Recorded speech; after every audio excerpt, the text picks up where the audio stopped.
Hi, this is Dave. This is Tara. And this is Adam, and you're listening to People Also Watched.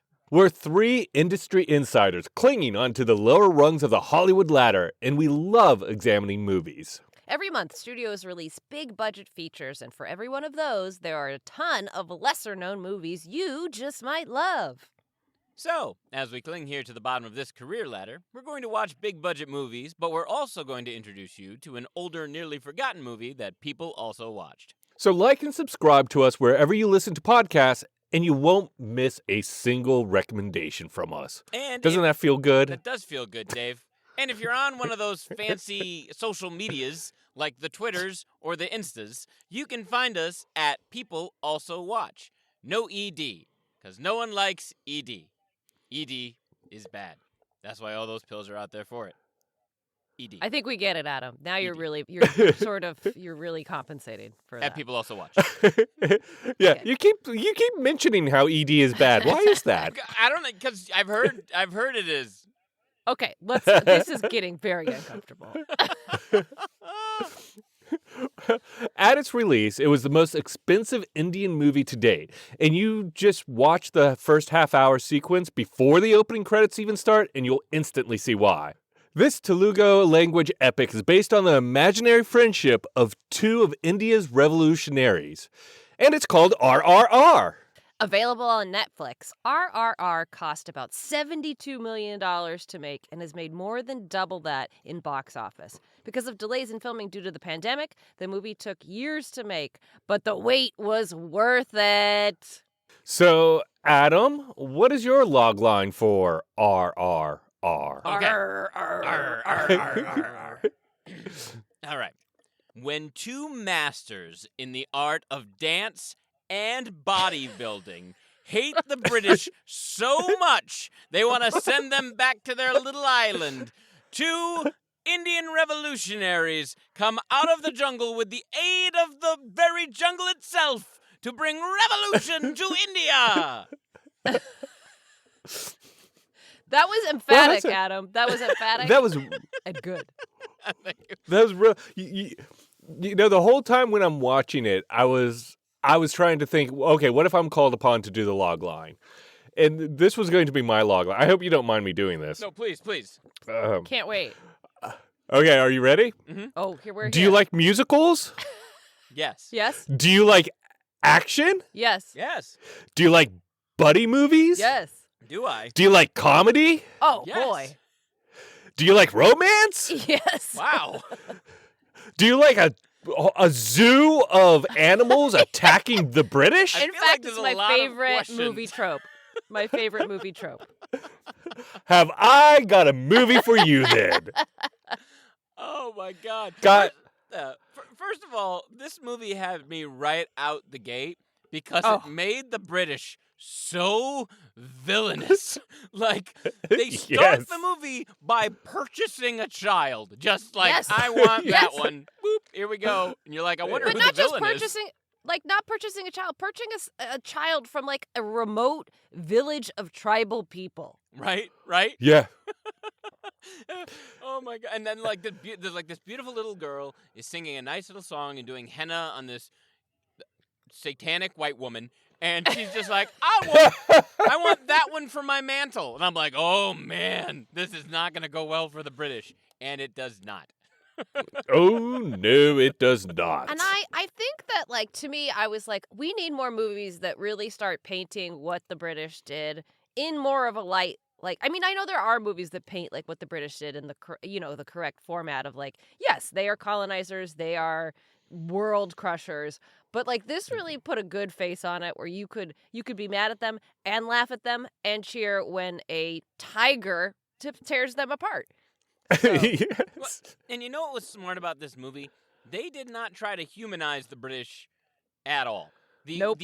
No. The only moment they tried to humanize the British is by giving them the one good British person, which was the love interest of one of the revolutionaries. That was the only Yes. only way they tried to humanize the British. Otherwise, they were like, you can relate to what the British are doing. You're like, yeah, they want money. They want power. I get why they're doing it. I'm never going to like them. But Right. I feel like there's too much of a trend right now of people being like, no. you have to understand the villain. I'm like, no, you don't. They're the villain. Let them be the villain. No, you don't. Yeah. You're like, This movie cast the British as Nazis. yeah. Yep. But to Yep. the Indian people and to like what they did to India, they are Nazis. Like, Totally. Exactly. Exactly. And not just And India. right. Yeah. I want to make, I think I've been thinking about this for like the weeks before we've started this podcast. And it's that I'd like Dave, Adam, we need some sort of a sound effect because I'm about to make a bold statement. Okay. And that statement is this movie has entered the top 5 of my favorite movies of all time. Oh, man. Yes.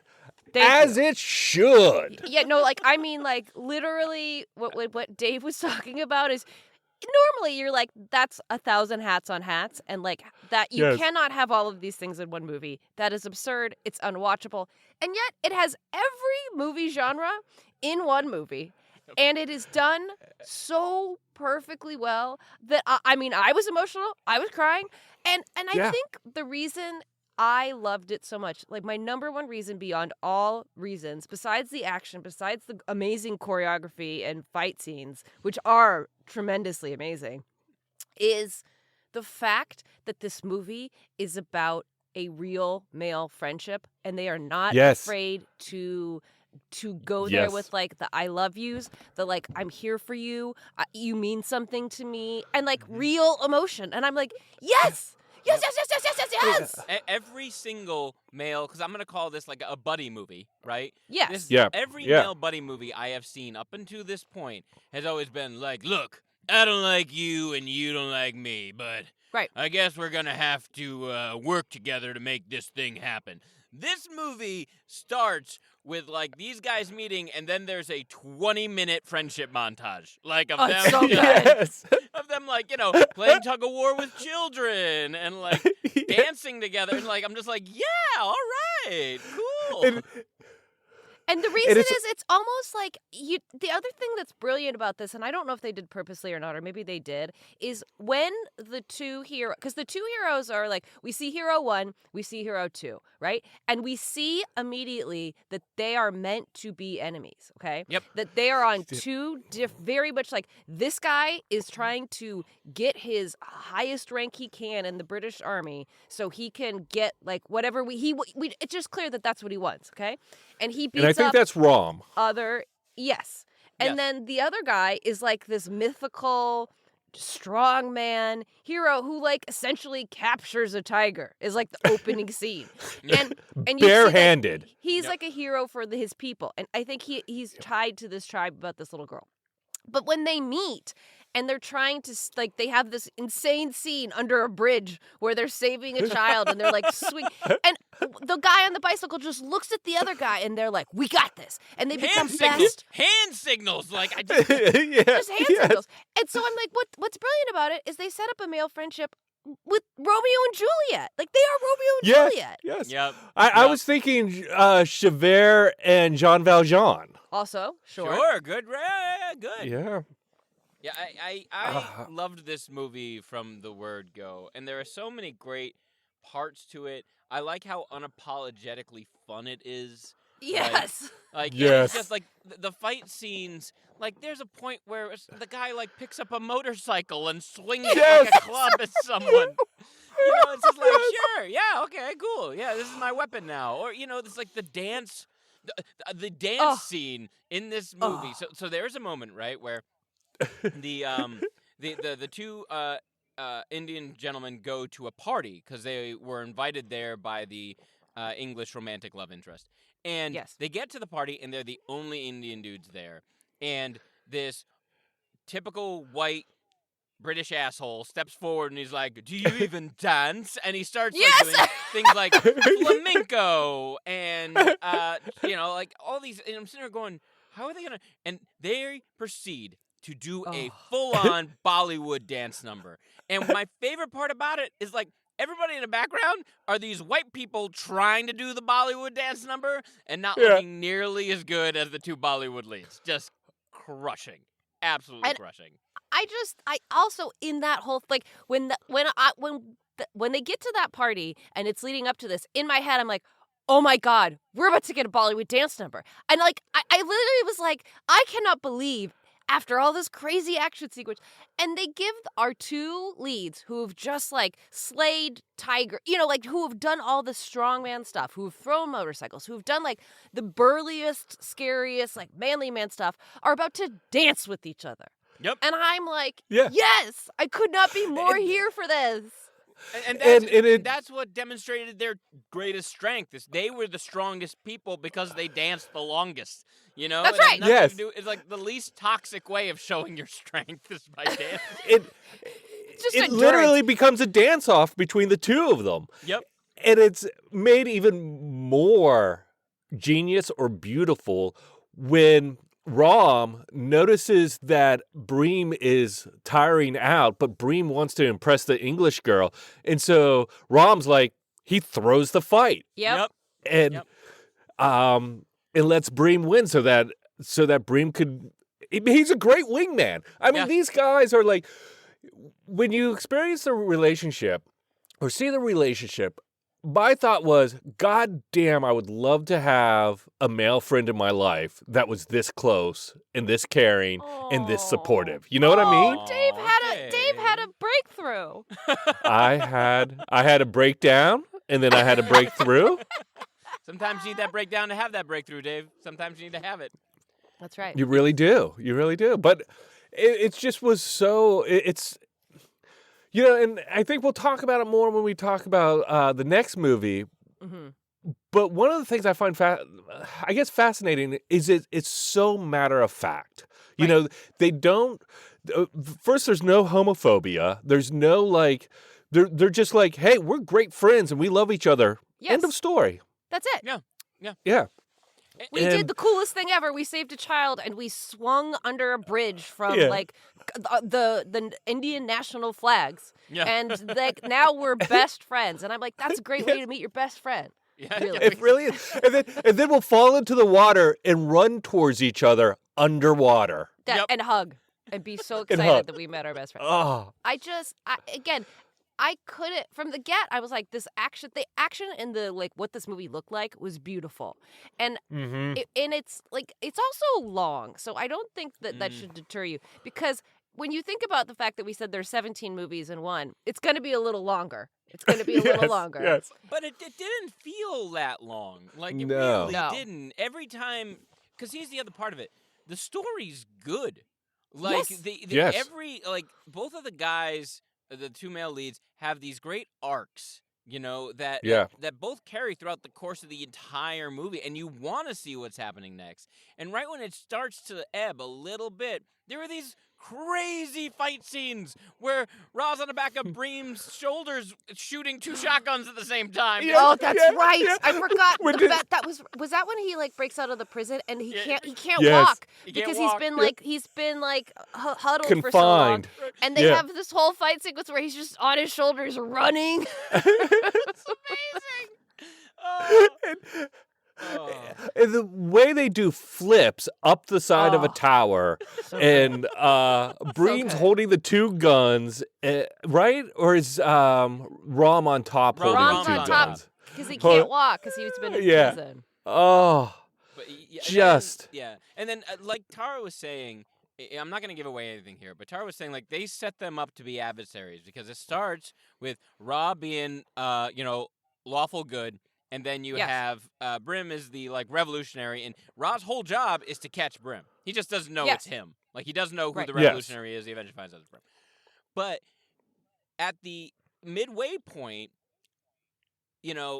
that something happens where you go, oh, that's why Ra's doing this. Oh my God, Yes. I can totally justify why Ra's doing this. Because most of the movie I'm sitting there going, dude, you can't, that's your best friend, man. Don't do it to your best friend, man. And then it's, the justification's fantastic. Well, Yeah, Yeah, I it's thought that turn was amazing because you spend like an hour and a half on this journey going, oh man, he's gonna find out that this is his best friend is the one he needs to catch, right? And the whole time it's interesting because you're set up to not like him because he wants to be an English soldier, and you're like, But so like when he like what's he like I'm thinking the whole time, well, obviously how he's going to win the audience back is he's not going to take his friend in. Right. But then after he does and you're like, "Wait," but then they give this turn of why he's been doing it the whole time, which I did not see coming. No, I was no, like, neither did I. I mean, how Yeah. like I don't think there's any movies that have a turn come that late that's so redeeming that I was Yeah. like, "Whoa, that's amazing." Well, the It way changes the whole way you look at both characters. Right. Absolutely. Because the way you start looking at Ra, I'm going to say this: it starts in the first 20 minutes. Ra is he's a British officer he's like an Indian officer in the British military, and it. he beats the crap out of like 200 Indian people who were yeah. just like for not a good reason. For not a good Right. reason. He did it because he was ordered to do it, and everyone else was too scared to do it. So because he was so awesome, he dives into this crowd of Indians like it's a pool and punches his way to the guy. And you're sitting there going, "Oh my God, this guy's amazing, but a monster." And then Right. and then the redemption is like Tara was saying, is just perfect. That scene where he's going out into the crowds to arrest the one man. It's the opening Um, scene, isn't it? Like Yeah, that or like I the think second. it was it's Yeah. I was yeah, like, it's "Oh my God, what are we watching?" it is such fantastic action as he Yes. goes in the way it's shot. There's a scene, the part of the fight, he gets like covered in people, and you go in underneath this crowd of people like you're in this rugby huddle, and you see him doing these small things like twisting an ear, bending back a hand to fight off this like what is this blanket of people. And it's something I've never quite seen before in a movie. And that's what I loved about it. There's so much kind of action that I've never quite seen before. It feels like an Avengers movie, like Avengers Endgame, where you really care about the characters. Right. If- And you believe I mean, they're sure they do superhuman things, but they do like you're saying, Dave, like when he's under that pile and you're like, of course, like any normal person's like, no way this guy is going to come out of this. But he does small things where you think about like, yeah, if you twist my wrist back, I'm going to stop doing it's like he does enough little things to like push everybody out of the way and get to what he's trying to do. It's never the actions he takes that surprise me. It's always the amount of punishment that these guys take and just keep going. They're just like, Oh nope, my I'm God. fine. I'm gonna keep going. The other thing, it's funny because when you put it in the opening, Dave, is that this movie cost $72 million. The whole time I was watching it, I was thinking in my head, if you did this in America, this movie would be a $500 million movie. Well, It was. Yeah. I still like am kind of in awe that they did it for $72 million because Yes. just the like visual effects alone. Okay, And the okay. like- That's where it is that all the visual effects were done in India. And course. that's where they saved all of their money. All Yeah. of it. And then Yeah. that's how they were able to do what they were able to do. Yeah. And also, if you think about there's a lot of scenes with giant crowds, right? And I hate to say it, but I think there's such a destitute population there that people are like, come for $5 and people will show, or whatever. And also the fact that, because I looked up these actors, they're very famous Indian They're actors. Yes. huge. obviously. Yeah. So I think, anyways, I just was like blown away by that number because I'm like, you would not be able to do a movie like that in America or like anywhere. Like, I just don't see how you do it. I just don't see how you do it for under again, hundreds of millions of dollars. Yeah, it was and the visuals are incredible. Like it doesn't look like it was done for it looks like it was done for $200-300 million. Yeah. And it took them, I think, 3 years to make this movie, which is insane. And it's no surprise. I was like, of yeah. course. This movie took a million years to make. It does feel like a 1960s Hollywood epic, along the lines of Cleopatra or the one with Jesus and Easter. Lawrence of Arabia or whatever. Lawrence of Arabia. It's just a massive, massive undertaking. And I think that really comes through in the movie. And then again, I still go back to it's just a wonderful story about these two guys at the same time. Yep. I think obviously we could talk a lot about like Oscars and other like things. I cannot believe this movie did not get more Oscar nods. Like I loved everything everywhere all at once and like a couple of the other ones, but I was like, this is by far and away a top tier movie, not just of this year. Of like, how does it get so not recognized for the great story it was? Yeah. I don't know, but I know of another movie with a great story we can talk about when we get back. Oh. Looking forward to that. Welcome to Batshit, a frank and funny look at living with mental illness. Imagine being on coke and Molly for a week straight, complete with the crash that would come at the end of it. And that's pretty much what it's like. Yeah. While we'll touch on several illnesses, Batshit is focused on those along the spectrum of bipolar disorders. I think I'm a good dad. Yeah. I mean, he only has 2 kids left. He had 8 at the start, but these last 2 kids. These two, though, are good. Yeah. They're doing good. I feel bad for the other 6, but, They'll find their way home or they won't. Yeah. I'm your host, Adam, And I'm your other host, Brad. and we're both bipolar. I got a hangover. And I'm like, yeah, I drank last night. And I'm fantasizing about what music to play at my funeral. Exactly. Here's my funeral playlist. Exactly. So strap in and let's see how batshit we really are. Is when you go manic, it's like someone opened up your head and they dumped a bowl of minnows in. And so those minnows are just swimming around and like bouncing off the walls and going into each other, and there's 30 of them. Yeah. And those are your thoughts. Spoiler alert, pretty damn batshit. Listen and subscribe to Batshit, available wherever you get your podcasts.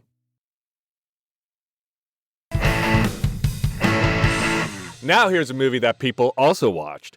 America has its own tall tale heroes and is never shy about pairing them together. From the bevy of buddy cop movies, we went to the mother of them all, Tango and Cash, starring Sylvester Stallone and Kurt Russell.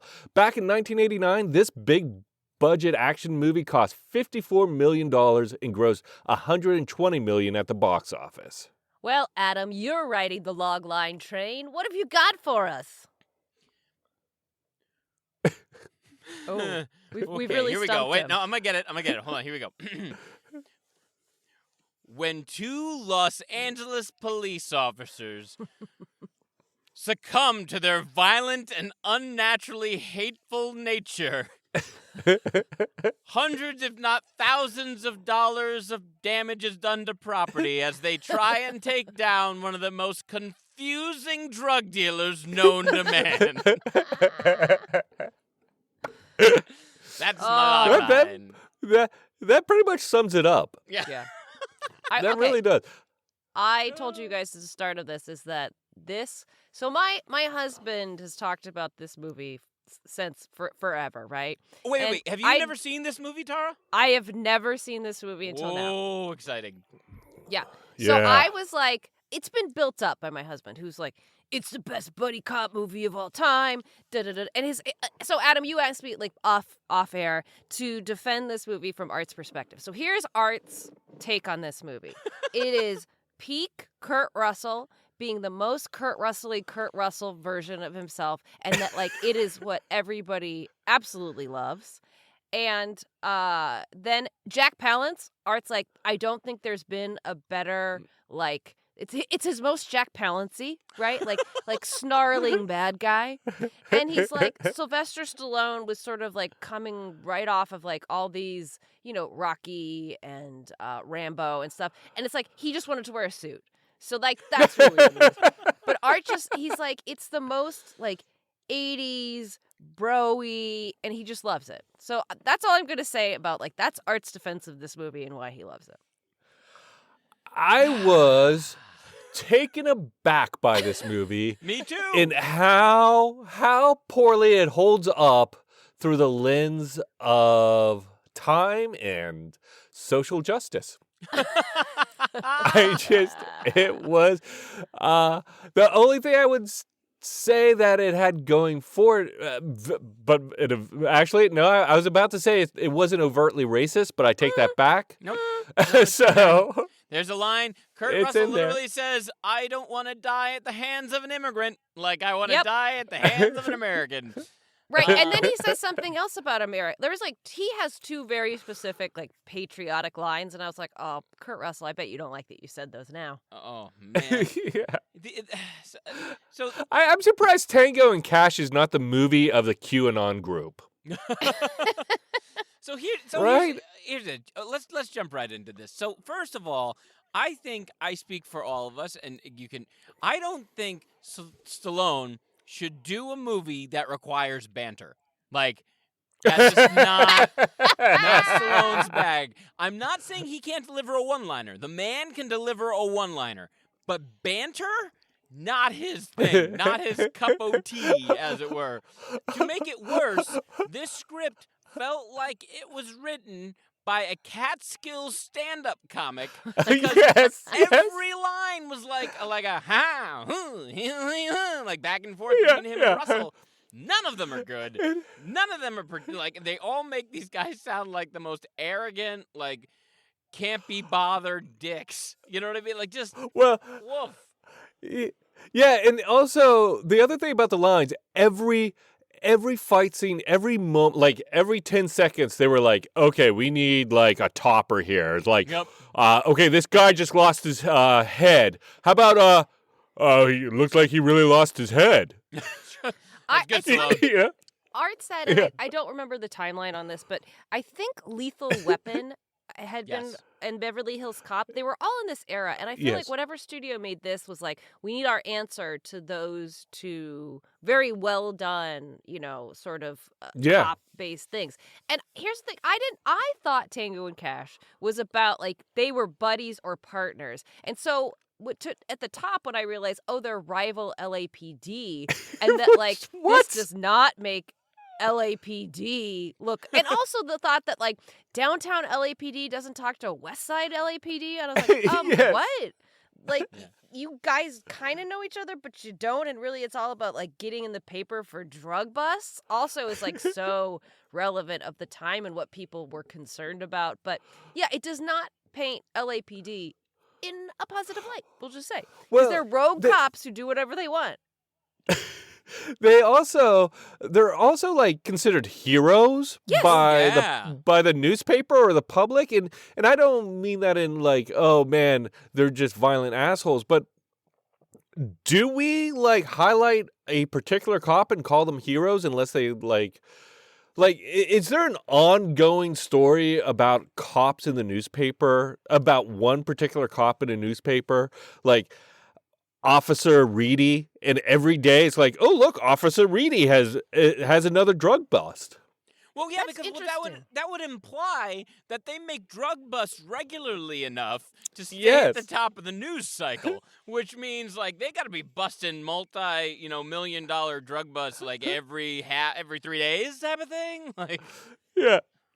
oh man, Here's the thing. I understand. This is all Here's the true. thing. This is all true. And this movie does not hold up well in the lens of time, right? And it does not hold up for its themes and like how these characters interact and all that.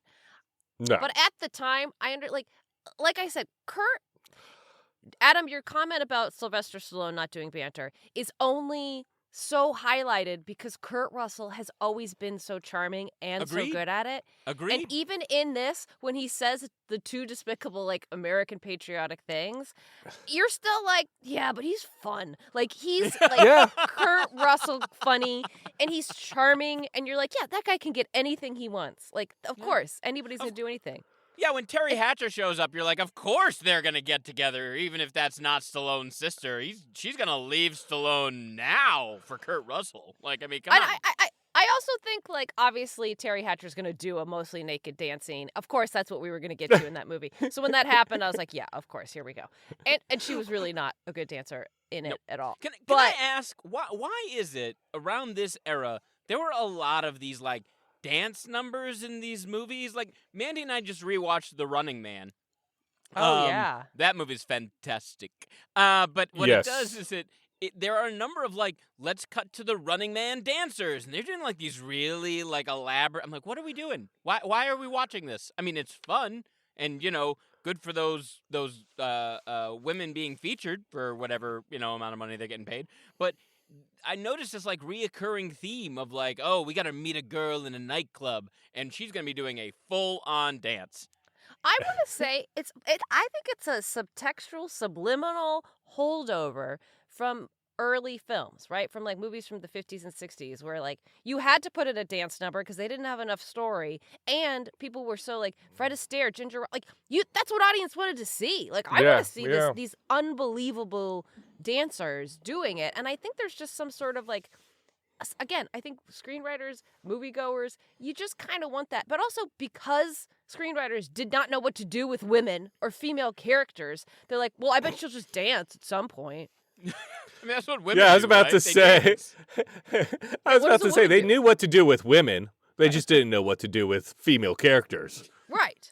So make them dance. But the only other thing that I thought is like, because Art was like, wait till you see who Stallone's sister is. And I was like, oh, it's a very, very young Terry Hatcher. And Very. obviously It is. She was gorgeous. But I was like, their dynamic of brother and sister, I was like, if my brother ever talked to me like that, like this is Right? this is real creepy. It's and like real she's a creepy. grown woman, and like the way you're I don't know, and just like, man, I love you, sis. And I'm like, ew, why are you so like, are you two gonna hook? Like, this is the weirdest brother sister relationship I've ever seen.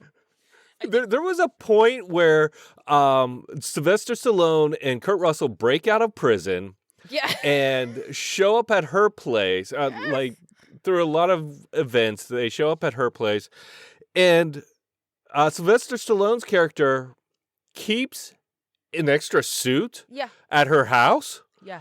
Isn't that a little weird? Like, do you keep anything at your siblings' house? Like, I don't even talk to my siblings on Sunday, much less keep something at their house.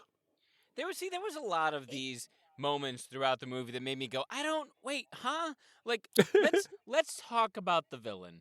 I'm spacing on his name. Jack Tara. Palance. Jack Oh, Palance, thank- you mean the best? I'm sorry, if a villain has two rats that are his friends and he has a whole maze that's like in his office, he is the coolest villain. I don't But I'm care. sitting there That is going- a glass-covered bar? Yes.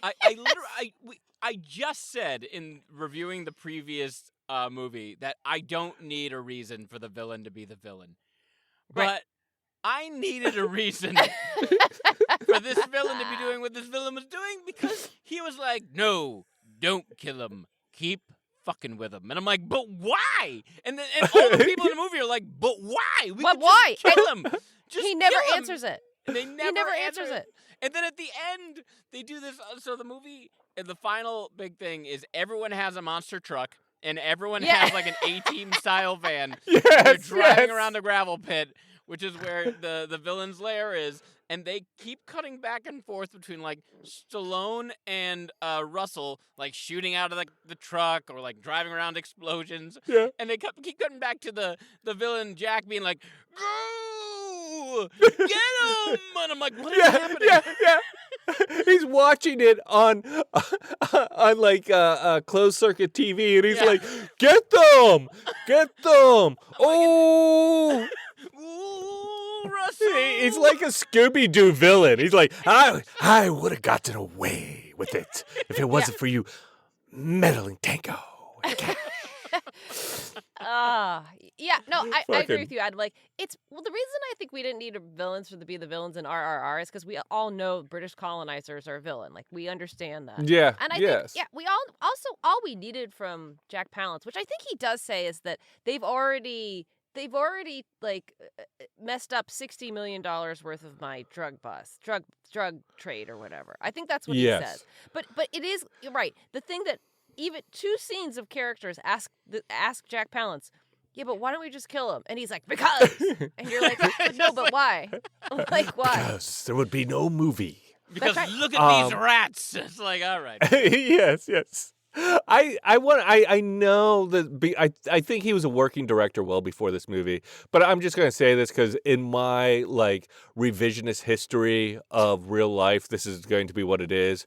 Michael Bay sat in this movie, eyes wide open, going, "I need to remake this every year for the next 50 years." You know who else did that? Everyone who ended up being a police officer. Because Yep. Yeah. they're sitting there going, like, I'm sorry, but like the amount of just blatant, like, I don't give a fuck, I'm above everyone else attitude that runs rampant through this movie.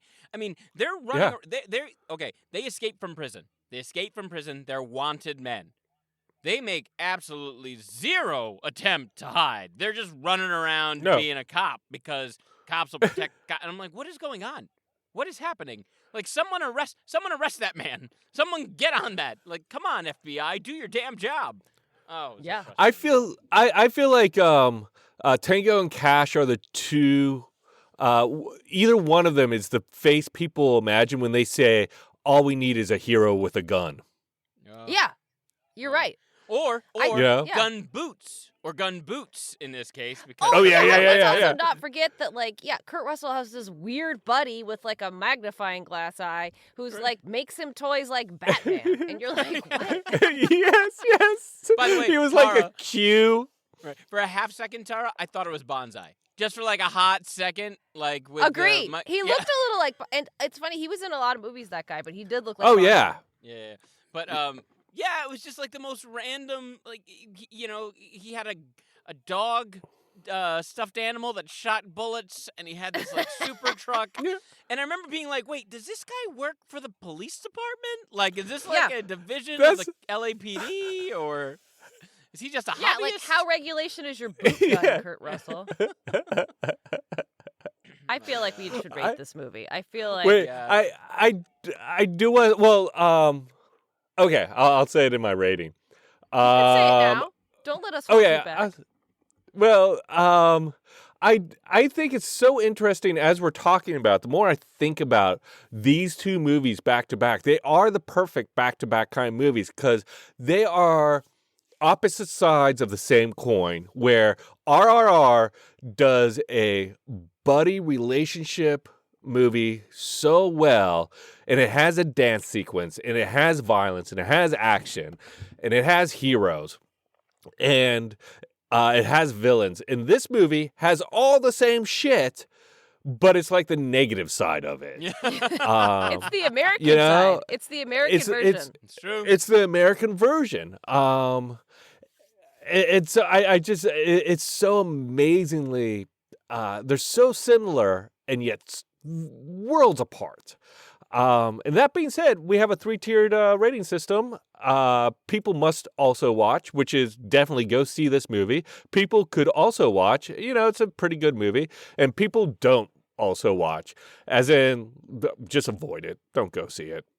Don't bother. I'll start, and I know this will. Okay. I'm going to say people could also go watch because Really? I think it's an important time capsule for people to understand in America what the like sort of prevailing idea of what police were, what they were allowed to do, and how demonized this drug war was, even though the drug war was started because of Americans like special intelligence. Like the reason it's like, Yeah. it's sort of like self-inflicted. But I forgot. I almost wanted to say is the other thing is James Hong is in this. He was in a million movies. Yeah. But Yes. James Hong is in this, and obviously people know him now because of Everything Everywhere All at Once. But in this movie is everything he talked about in his speech at the Oscars this year, which is it's all about how every Asian character in this movie is bad, is like deserves to be killed, and the white guy should do it. Mm-hmm. Yeah. Having said that, you could also go watch it. Go ahead, Dave. I think it's this is a tough film because it does not hold up in so many ways, but I agree with you, Tara, that it does represent how Americans viewed themselves back in 1989. Yeah. Also, at the top of the film, there's like that warning of what's in it, and it was like nudity, violence, alcohol use, drug use. It was like a whole paragraph of things, and I was like, yes, I'll take all of that, please. And, Yeah, you got to see some sweet Kurt Russell Stallone booty. I know, and I think it's you could also watch it. It is a big budget American film from the 80s. in line with anything that Michael Bay would create. Obviously a takeoff of Lethal Weapon and just turned up to 11.5. Okay, I'm the odd man out. People don't also watch this movie. Don't. I'm not Here's surprised. why. There are better movies of the same variety in the same time period available to you. Tara already mentioned 2 of them: Lethal Weapon, Mel Gibson's anti-Semitism aside, and Beverly Hills Cop. Like, both of these movies are done better with more interesting, like a more interesting story, better writing, better acting, better set pieces, honestly. Like, heck, Stallone did Cobra. Like, if you want to watch a bad movie, go see Cobra. I mean, but this movie, like, I love these movies. I really do. I could watch these, like, 80s, early 90s action movies all day long. I struggled to get through this. So, amazing synthesizer music aside, Also, Harold Faltermeyer. I could have spent this whole movie, this whole review, just talking about the synth. People don't also watch this movie. Okay, but Adam, I just have one more question with that review. In these other movies, does a lead character point a snub-nosed pistol at a truck that's a mile away and hit the tire, and then use that same pistol to shoot out and then have cocaine flowing like it's a river? No, and it's not meta enough for them to call him like, he's Rambo, and he's like, no, Rambo's a pussy, and I'm like, okay, Stallone, we get it. You've seen your own movies. Yeah. Anyway. My favorite moment is when Kurt Russell shows up at the cop precinct, pulls his gun out of the desk, looks down the sight, and goes, "Hey, someone's been messing with my sight." Just I'm aiming like, it at people. Yeah. It's like, I don't think that's how gun sights work, especially when they're mounted on the gun. Yeah, it's like, I don't think that's how it works. I could sorry, be wrong. you just don't love your gun as much as Kurt Russell did, so he knows when somebody's messed with it. So, what else? What else do you think people should also watch or read or write? Write? Why would I say write? I mean, if you want to write, you can write. Yeah. I think people should also write a Tango and Cash sequel. Could you imagine if they did like a 2022 version of it? Right. I'd love to. I'll go first. So Yellow Jacket season 2 just came out. And I haven't finished Yellow Jacket season 1, so I'm rewatching season 1. Absolutely, I haven't fantastic. either. No spoilers. I'm not gonna spoil anything. Absolutely fantastic. Like, an all-female led cast, super strong, super interesting story. They do a great job of bouncing back and forth because, quick synopsis, a varsity girls championship soccer team's plane crashes in the wilderness, and they survive for 18 months, and you don't know how. And then 20 years later, you're looking at the lives of some of these women and the repercussions of that and how it marries with their current day. Very engaging, very entertaining. It's on Showtime.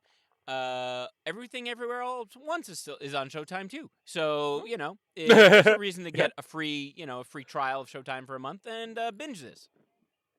Yeah.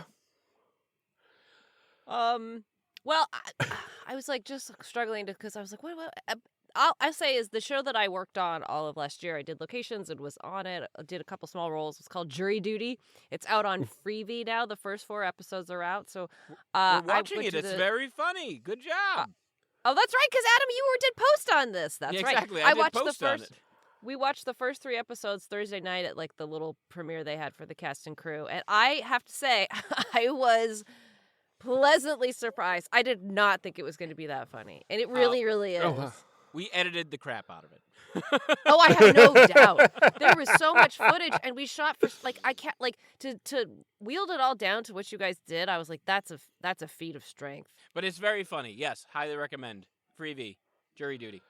That can be found on Amazon Prime. I think Freevee. I think it's its own app as well. But Freevee. Yeah, the whole thing. It used to be IMDb TV. Now it's Freevee. The point is, it's free for anybody, so anybody can go watch it. I'm going to say I've been listening to a lot of U2's Songs of Surrender. It's their latest album. It's I think 40 songs, but it's from their library. It's all like One, Desire, Stuck in a Moment You Can't Get Out of. It's all their songs, but reimagined to like a kind of a slower, more organic music sensibility. And it's a fantastic retrospective and reimagining of their songs. So, All right. thanks for listening to People Also Watched. If you want to, please hit us up on Twitter or Insta at People Also Watch, no ED, much unlike Adam. And I know, it was easy. That was my ED. No, that was But- my ED. My ED. Ouch. Oh.